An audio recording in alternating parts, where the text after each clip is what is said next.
Good afternoon to our viewers in Germany and good morning to our viewers in the United States. I'm Steve Sokol, the president of the American Council on Germany, and I'd like to thank you for joining us today. When Germany's Green Party first entered a governing coalition in 1998, they had won just 6.7% in that year's election. With nearly 15% of the vote in Sunday's federal election, Germany's Alliance 90, the Greens, achieved its best results and is pretty much guaranteed a role in the next coalition government, which is likely to be made up of three parties.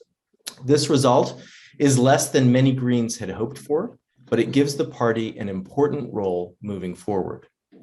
It's expected that there will be continuity regarding German foreign policy. The Greens will work towards strengthening Europe and revitalizing the transatlantic relationship, but they're more likely to take a critical approach toward places like Russia and China. Here to talk with us about Germany's foreign policy priorities is Reinhard Bütikofer. He's a member of the European Parliament for the German Green Party, Bündnis 90, Die Grünen. Reinhard sits on the Committee on Foreign Affairs, where he serves as his party's foreign affairs spokesperson.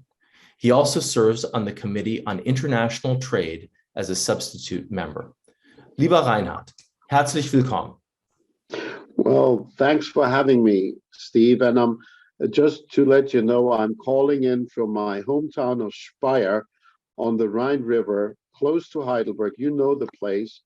And I can only say to all our participants today, if you haven't been to the vicinity of Heidelberg and you have a chance of going there, make sure you will also visit Speyer. It has a magnificent Romanesque cathedral.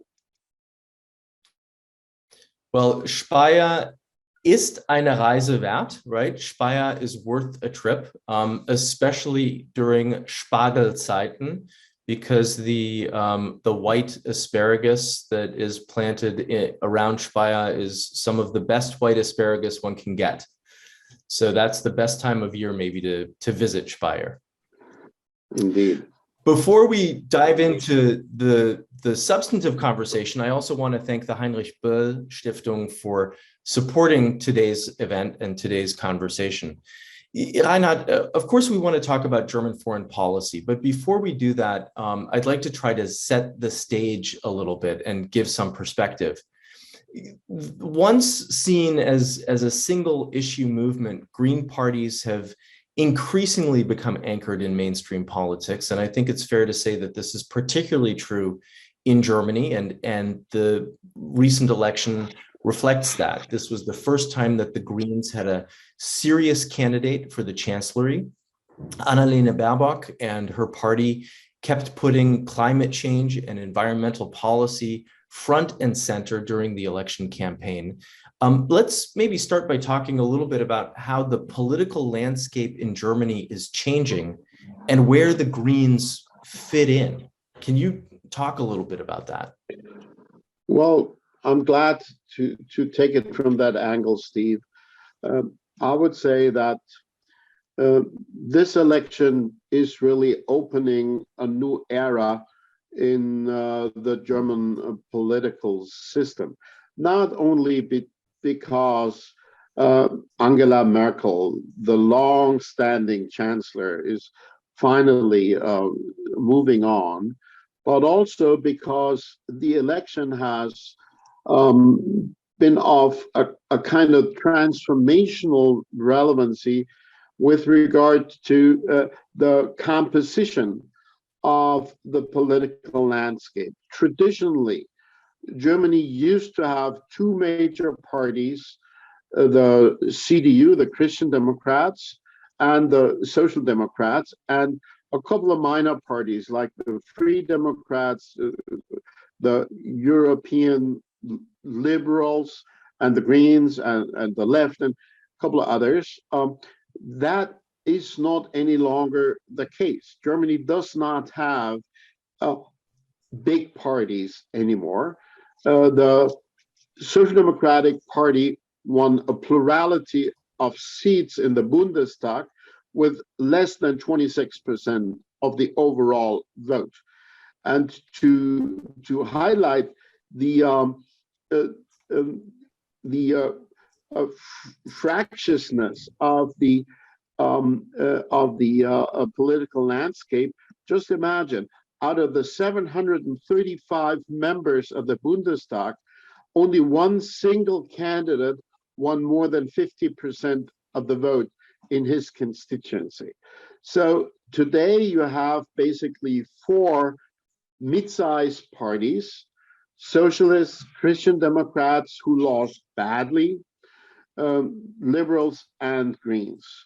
And I think it would be fair to argue that either one of those four within the next 2 years could end up in first place or in last place. And indeed, during the electoral campaign, there were a couple of weeks when we seemed to be in the lead in the polls, and then the Conservatives were in the lead in the polls. And in the end, it was the Social Democratic candidate, Olaf Scholz, who pulled it off.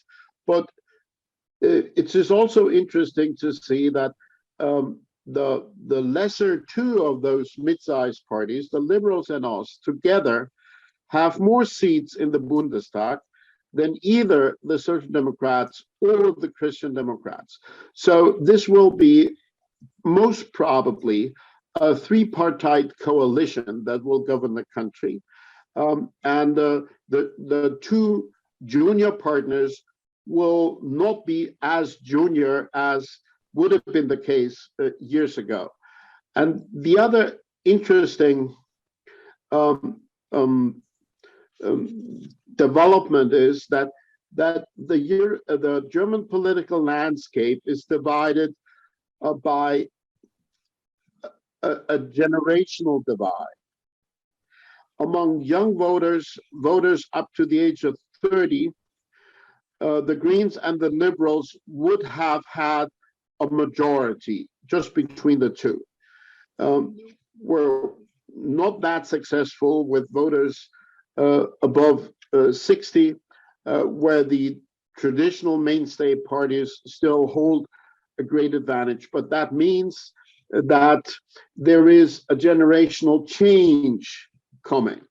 And the third element is that the Liberals, as well as the Greens, ran this campaign as change parties, whereas the Conservatives and the Social Democrats ran this campaign as status quo parties. And that creates a very interesting dynamic, I would say.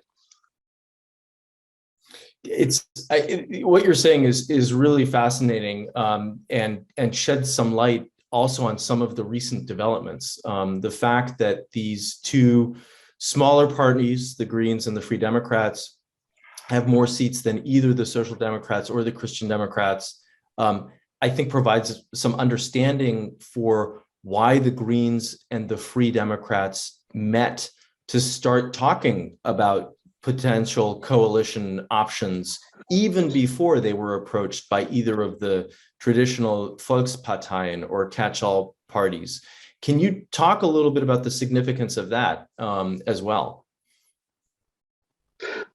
Well, this is certainly a novel approach, and it's been motivated, I think, from two angles. On one hand, both the Free Democrats and us have experienced coalition situations where the junior partner was not respected all that well by the more powerful party that held the chancellor's office. You will recall that when we were first in government with Gerd Schröder, he said that the socialists were cooking the meal and the Greens were supposed to be the waiter that bring it to the customer. So he wouldn't grant us the status of an equal partner. And similarly, the Free Democrats have often complained about being taken advantage of by the Conservatives, with whom they governed frequently. Last time that was between 2009 and 2013. And they still hold a grudge against the conservatives because they felt at the time that they were treated badly. So it is this shared experience of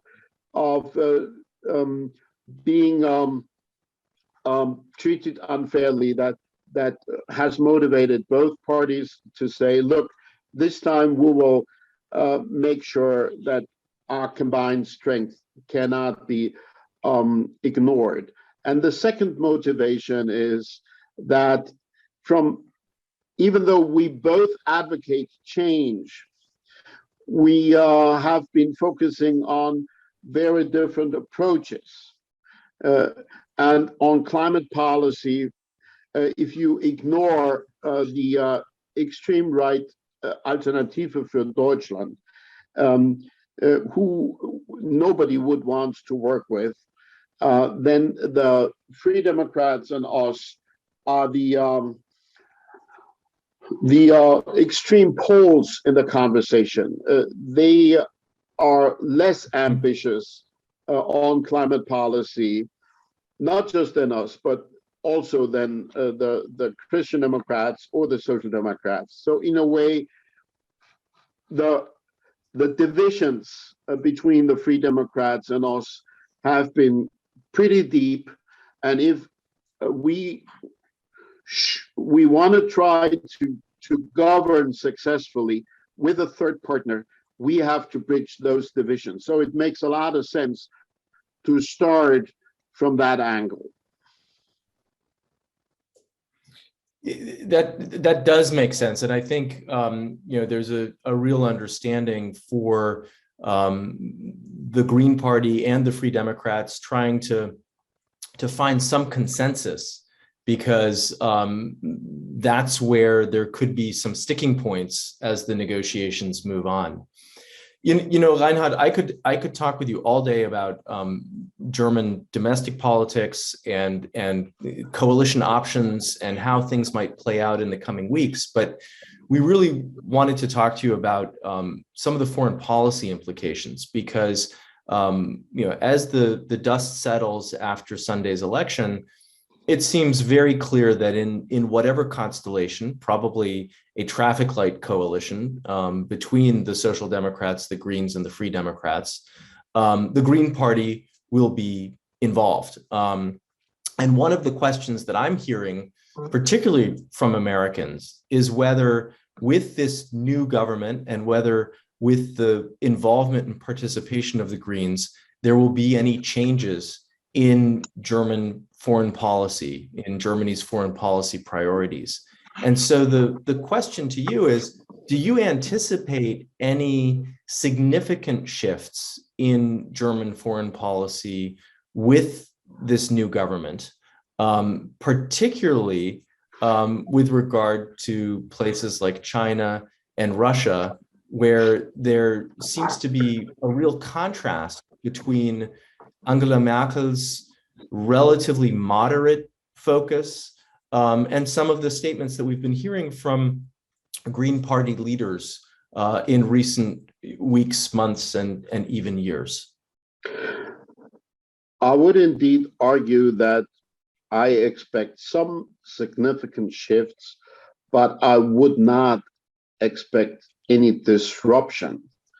The only parties that have advocated disruptive foreign policies have been the left and the extreme right. The left has advocated dissolving NATO, which didn't do them any good.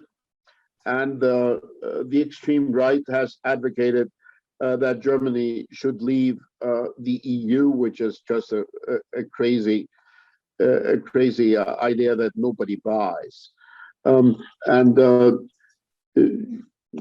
We and the Free Democrats and the Christian Democrats and the Social Democrats were all pro-European parties, very strongly believing in the European project, where we're all have a positive vision of the transatlantic relationship, But I mean, if you even only shift 5 degrees to the left or to the right, after a while, your ship will end up in a different harbor. So I think in that sense, there will be significance in the new emphasis. And this will pertain certainly to the role of human rights in Germany's foreign policy. Some people have cynically argued that Germany hasn't really had much of a foreign policy, that what they had was an automotive foreign policy vis-a-vis China, for instance.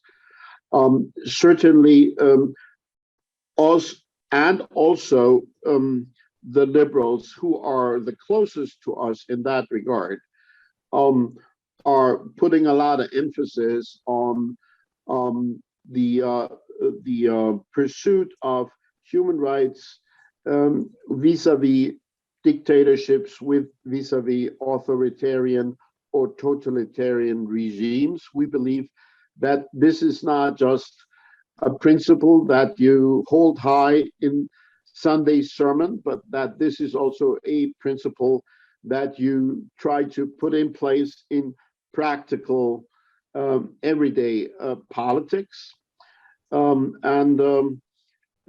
China, it's very clear that Beijing is aware of a shift that will make Germany's China policy more European and more critical.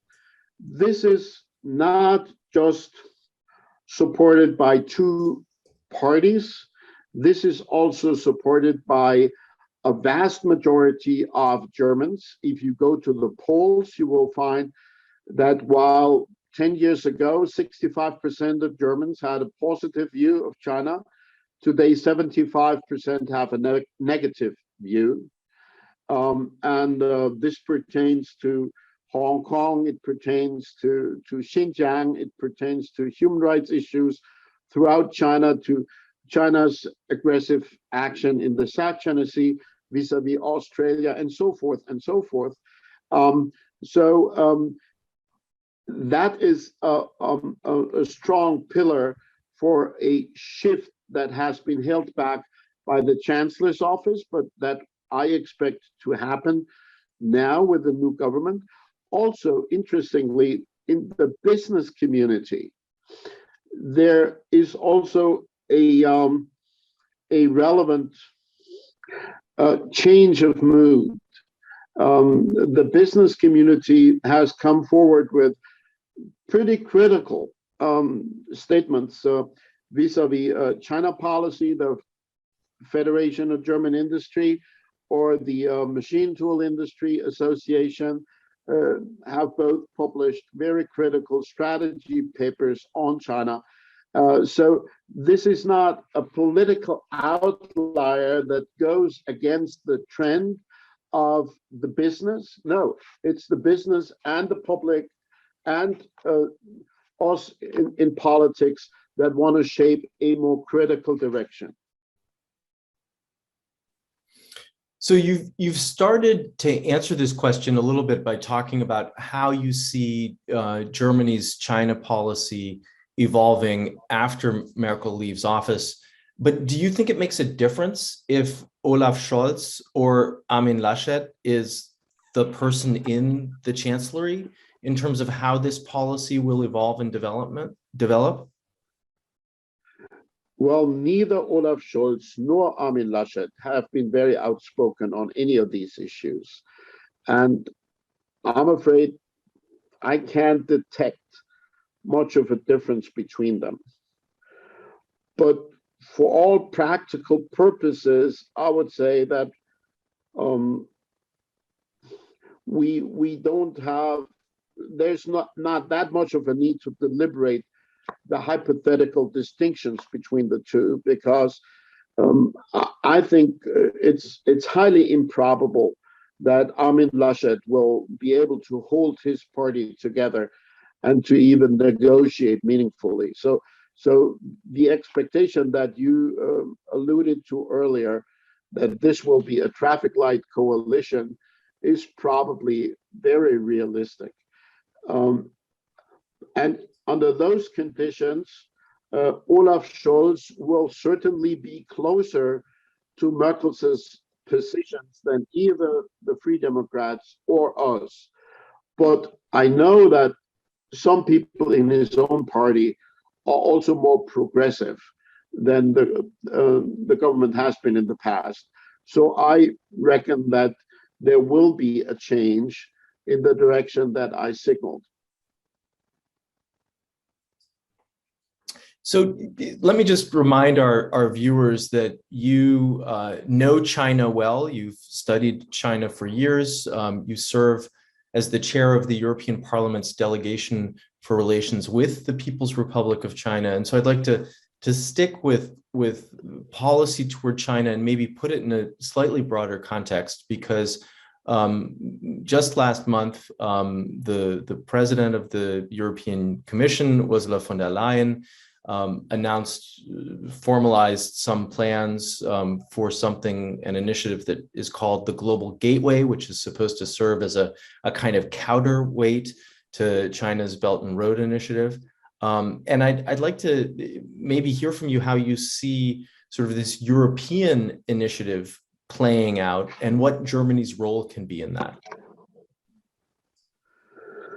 Well, that's a very good question. Thank you. I'm very enthusiastic in that regard. The European Union first saw the need to respond to China's Belt and Road Initiative 3 years ago and published what they called a connectivity strategy, middle of 2018. But unfortunately, that turned out to be a car without wheels, a strategy without money. So it was mostly a talking point and nothing more than that. More recently, this agenda has been picked up by the European Parliament. I've been the rapporteur in the Parliament on a report on the topic, but also by member states. The Germans and the French and the Polish have all pushed hard, also the Swedish or the Spanish. So this has been pretty much a united effort, because the capitals are understanding that the initiative to partner with not just countries along the Eurasian arc, but also countries like, for instance, in Africa, over infrastructure investment, development investment. This should be a potent tool in the geopolitical toolbox of the European Union. And President von der Leyen, President of the European Commission, has now signaled that she wants to own this agenda. She has therefore proposed a novel approach and called it the Global Gateways Initiative. This is our response to the Belt and Road, and this is something that could be married happily to President Biden's Build Back Better World initiative and to the Blue Dot Network initiative that he inherited from President Trump. So I think that is going to be pursued as a multidimensional effort. We will try to invest in brick and mortar projects, obviously, railroads, roads, deep sea cables for data connections, but also people-to-people relations, also health issues.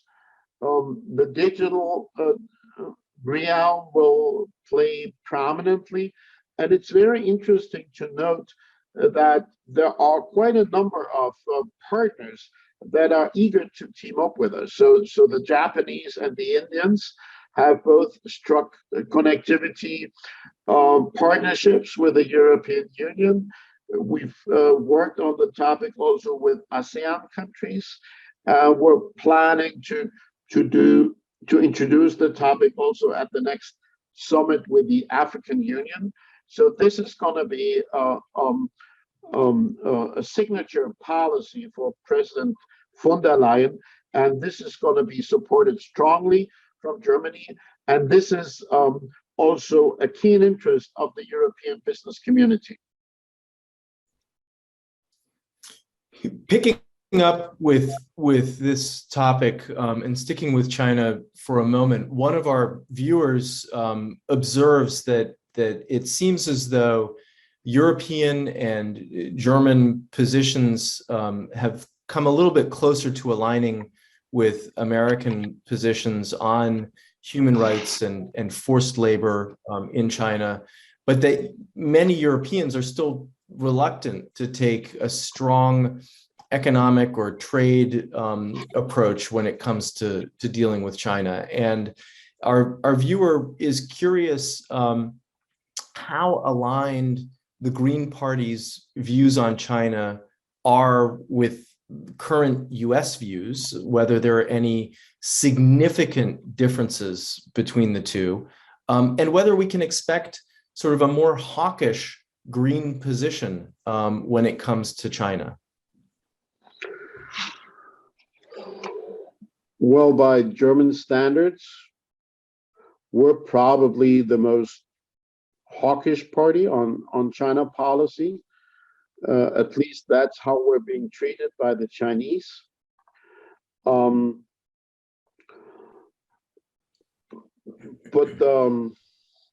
obviously, our interest is not just to shape a stance for ourselves as a party, but to help guiding the European bandwagon and to bring European partners together.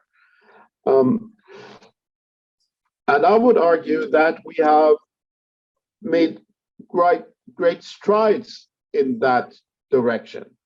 The European Parliament in particular has been playing a very active role on Europe's China policy because we've been able to form a very strong alliance with the 5 major democratic groups in the European Parliament: the center-right European People's Party, the Conservatives, the center-left Socialists and Democrats, the Liberals from the Renew Europe group, and the Greens have stuck together over the last 2 years or so on China policy, and all the decisions of the Parliament have been basically 9-1 in favor of a very clear criticism. Forced labor is case in point. President von der Leyen has just announced, to our great pleasure, because we've been working in that direction for quite a while, that she is now pursuing also a ban on the importation of products of forced labor into the European market. And we commissioned a study demonstrating how that could be done legally, shaped in a similar way as the Uyghur Forced Labor Prevention Act that is being deliberated in Congress at the moment. And I would argue that on several economic issues, Europe has come together more than necessarily hits the eye over the last few years. So Europe has put in place new anti-dumping regulations, new investment screening. Europe is just deliberating new measures to push back against subsidies from China that are illegal under WTO rules. We are shaping an anti-coercion instrument to be able to push back against measures like China applies to Australia at the moment. We're working on instruments to create more reciprocity in the procurement markets. So in that regard, Europe has come quite a way, and this is because Germany, that used to be the most reluctant partner, has finally agreed to also play ball. So that change has already started under the tenure of Merkel, but this will certainly speed up. Are we completely harmonious with the Biden administration? Probably not. I'm not even sure the Biden administration is completely harmonious in its foreign policy or its China policy. I can detect some more dovish and some more hawkish positions there also. Certainly, Europe would never fall for a strategy of intentional decoupling from China, but that's not that much the problem anymore in our conversations, because increasingly people are realizing that it is China that is pursuing decoupling strategies, and we are challenged to meet that game. Thank you for that, because everything that you've just said sort of ties in with another topic I wanted to fold into the conversation, because the Green Party in Germany has really kind of warned against European dependence on foreign powers, and that increasingly includes both China and the United States. And so I'd like to build on what you were just talking about by exploring a little bit more how your party sees the further development of a common European foreign and security policy, and also what your take is on this whole debate around strategic sovereignty or European autonomy on the global stage. My party has not bought into the strategic autonomy conversation that is such a fond topic of many European discussions. And I have been pushing back against so-called strategic autonomy ever since I joined the European Parliament. I do think it's just realistic to understand that on security issues, Europe will continue to fare much better if we have a strong partnership with the United States. For the last 70 years, that contributed in a major way to the security of Europe, and I don't think that has changed fundamentally. The novel reality, however, is that for the first time in such a long period, the United States today are also more dependent on their allies than they used to be. America is not anymore such a powerful, nor such a necessarily benevolent hegemon as it used to be. So I think it is in the interest of either side in the transatlantic relationship to rejuvenate that relationship, to reinvigorate that relationship, but with a realistic take on where we are. I believe that on either side, we have not done our homework well.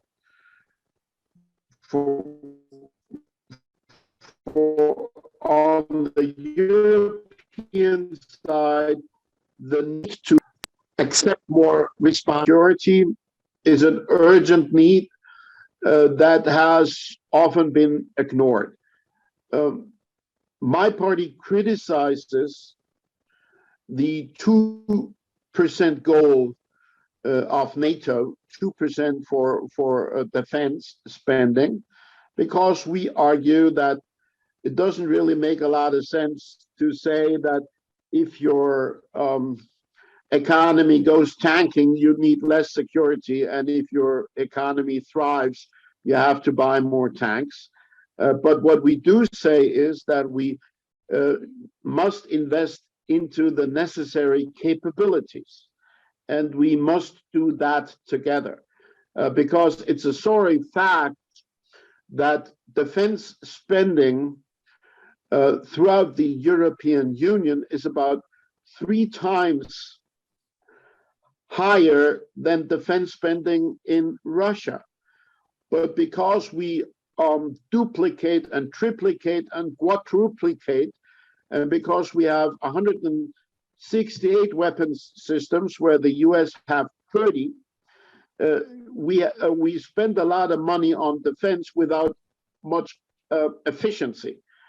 So just more spending is not necessarily the right answer. Spending smarter and spending more together would be the right answer. So in that regard, I think we take a realistic view, and we must contribute more. And that can help to stabilize the relationship by not overburdening the US, by being willing to share a bigger part of the burden. On the other hand, I think the US also has to recognize that under the new realities, there should be a different modus operandi, a different style of cooperation. The way in which President Biden decided and communicated the withdrawal from Afghanistan was not very helpful. The way in which he pulled off the AUKUS surprise was really hurting beyond France, not just in Paris. And I would like to borrow a phrase from former President George Herbert Walker Bush, who once, many years ago, said that the United States were willing to offer a partnership in leadership.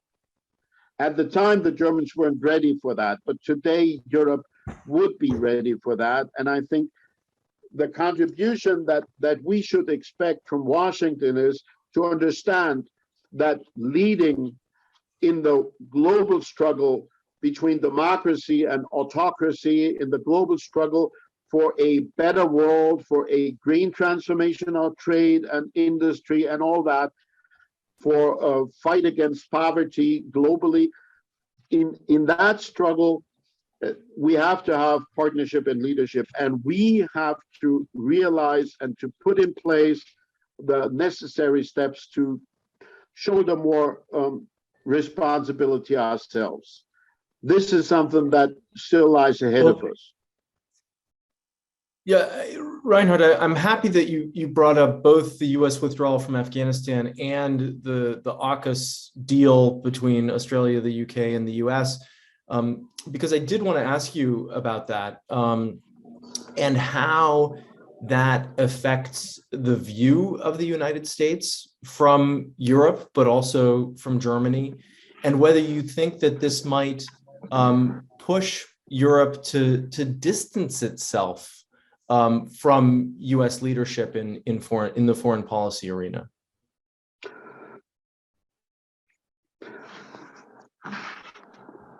I hope you've already heard that I'm not in favor of distancing Europe from the United States. But the way in which Biden hasn't been overly helpful. I have said in the European Parliament, so I can repeat it here, that I would have been in favor of the position that obviously your generals took, who were then overruled by the president. I would have been in favor of making a distinction between the forever war narrative and a new narrative about an exoskeleton that we should provide to Afghanistan with a relatively low expenditure, but a long-term involvement. Well, obviously that was not the decision. So, and I'm not even sure that my position there would be extremely popular around Europe or in my own party. I'm just speaking on behalf of myself there.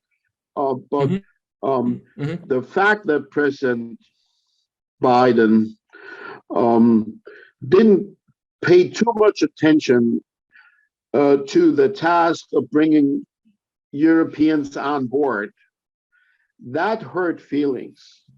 But that was nothing in comparison to the fallout of the AUKUS decision.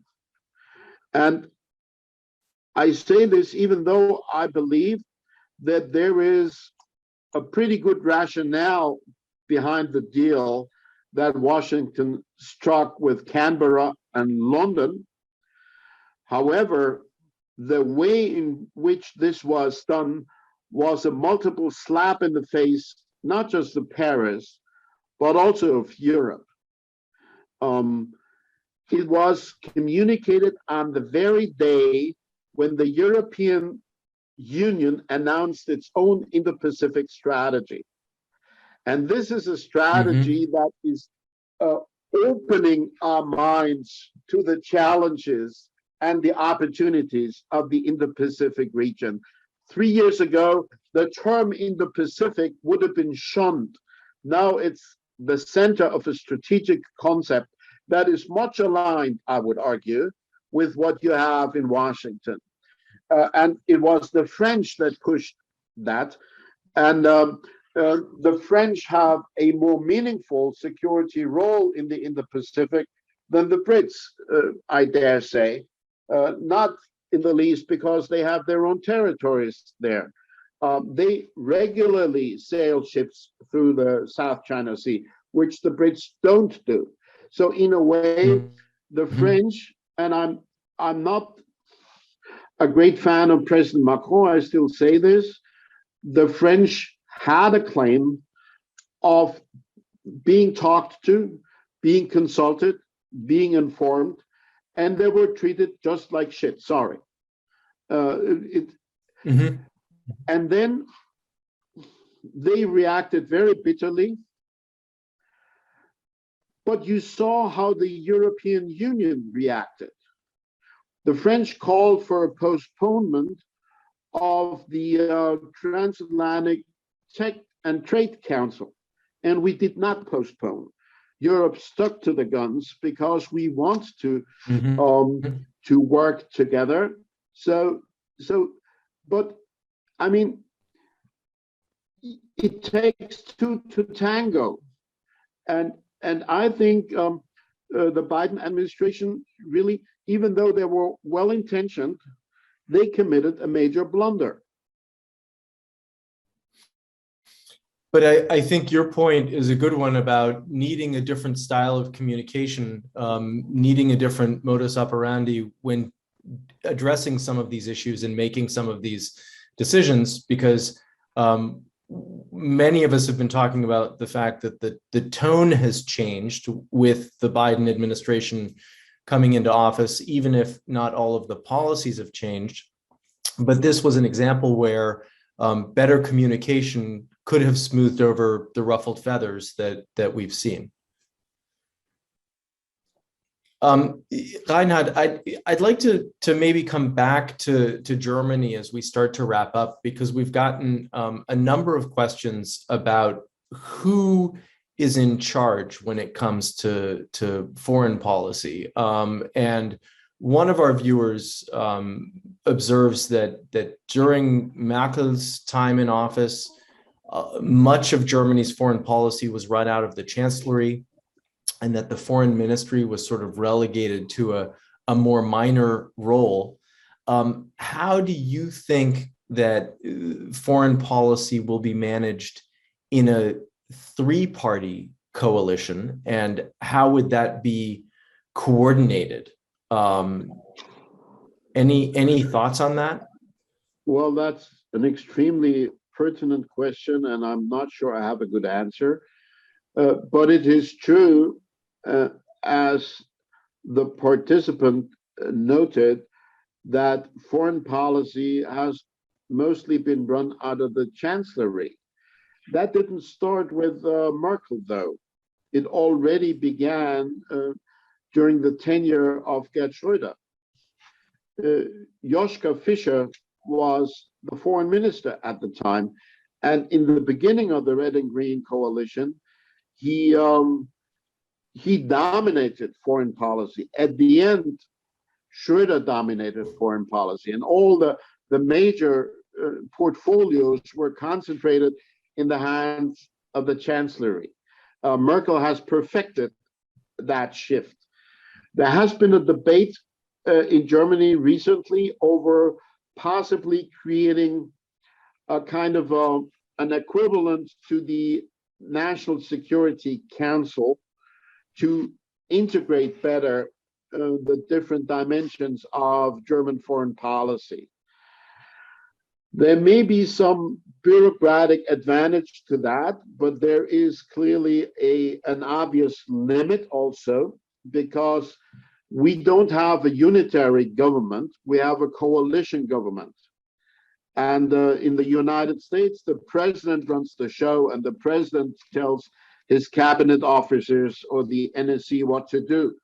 In our system, three parties will negotiate the course, and the chancellor will not be allowed politically to just say, there we go. That would not be sustainable. So we need a better coordination. We also, however, need a coordination mechanism that conforms to the basic facts of a coalition government. I would be very much in favor of giving back some responsibilities to the foreign ministry. I would say to some degree, it wasn't just Merkel's doing, it was also the weakness of a number of our foreign ministers that resulted in that loss of relevancy. I think it could be turned around, but there is another important element that should not be overlooked. Germany must run, I strongly believe, must run a more European integrated foreign policy. Germany has, for instance, on China policy, often gone its own way. Germany on Nord Stream 2 has irritated most of our neighbors, gone against the will of the majority of the European Council and the vast majority of the European Parliament. That was a kind of a Germany first policy. Regardless of whether this is run from the foreign ministry or from the chancellery, this is not very helpful, because after all, Germany is not a country that has a spoon long enough to eat from the big bowl with the big guys forever. So either we understand using the European spoon, or we will not be very successful. Thank you for that. And building on it, one of our viewers is curious about the likelihood that the Greens would be the ones that would take over the foreign ministry. And if that's the case, who you think might be the foreign minister? Well, I regret saying that it's at least a couple of weeks too early to ask that question, or maybe not to ask the question, but to answer the question. It's certainly an option that we would be holding the foreign ministry. Normally, you would expect that one party holds the chancellor's office, another party would hold the finance ministry, another party would hold the foreign ministry. Those are conventionally the three big portfolios. So it's distinctly a possibility that we would end up in the foreign ministry, but it's not a given, and we're not discussing that at the moment. So that is maybe a little premature, but is certainly one of the things to watch. We have a question from a viewer who wants to ask his question in person. So I am unmuting Jan Techau, who I assume is also in Berlin. Jan, why don't you quickly introduce yourself and ask your question? Yes, thanks, Steve, and thanks, Reinhard. It's great to see both of you again. I'm not in Berlin. I'm in Schleswig-Holstein up north doing a little bit of vacation, but that's beside the point. I came in late to this discussion, so my question is the following, and if this was already raised, please let me know. Reinhard, many of the candidates from the Green Party in the past have criticized the Merkel government for not having been very, responsive to the suggestions that President Macron made on far-reaching European initiatives, more integration, from foreign policy to financial policy to all kinds of other issues. Now, how much of a fervor can we expect from the Green Party in the future when it comes to responding to these French suggestions and proposals? How, in general, would you characterize the Green Party's, European policy, and how would that interact with the transatlantic link that's so important for us? Thank you.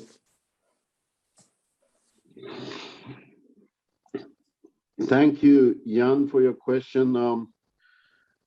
All of us have consistently lambasted Merkel for not picking up the ball when Macron gave his famous speech in 2017, and for just refusing to enter the conversation.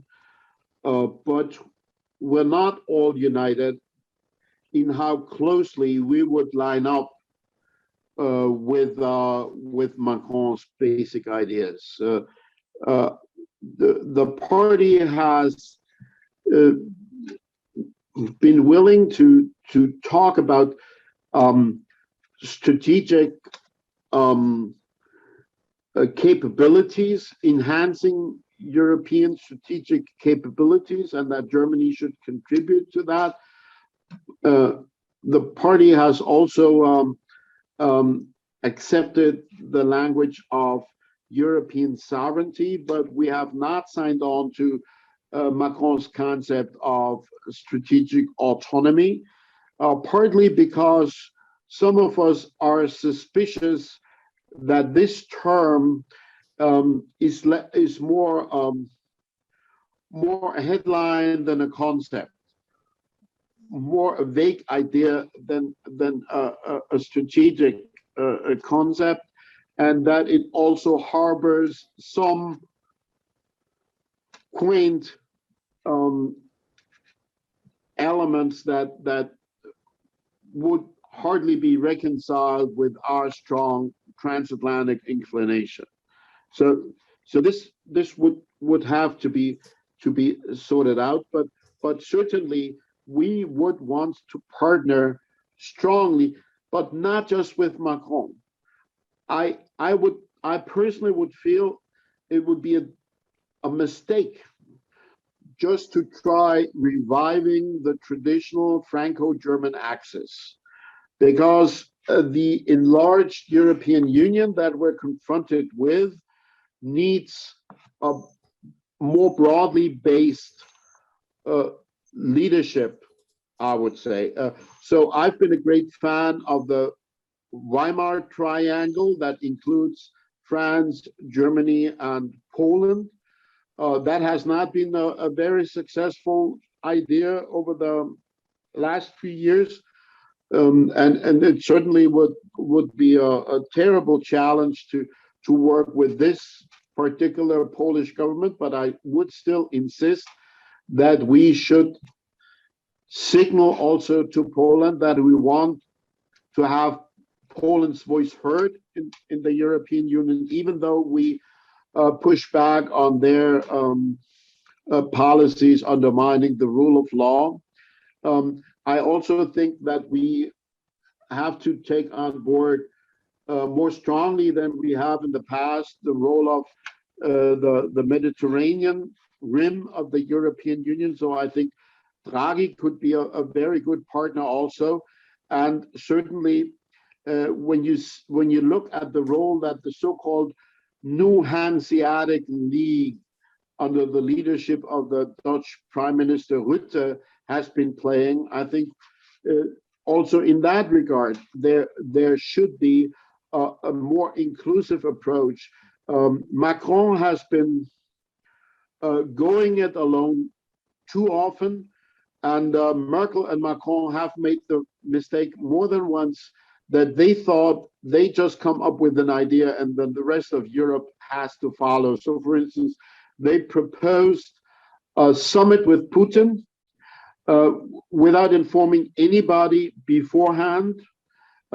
Fortunately, I would say they failed in the European Council because the rest of Europe stopped them. But then again, in her State of the Union speech, President von der Leyen presented the idea of a European Defense Summit early next year, together with the French. The not so funny side of that is that she sat together with the COREPER ambassadors of the 27 member states the evening before the speech. She didn't mention it.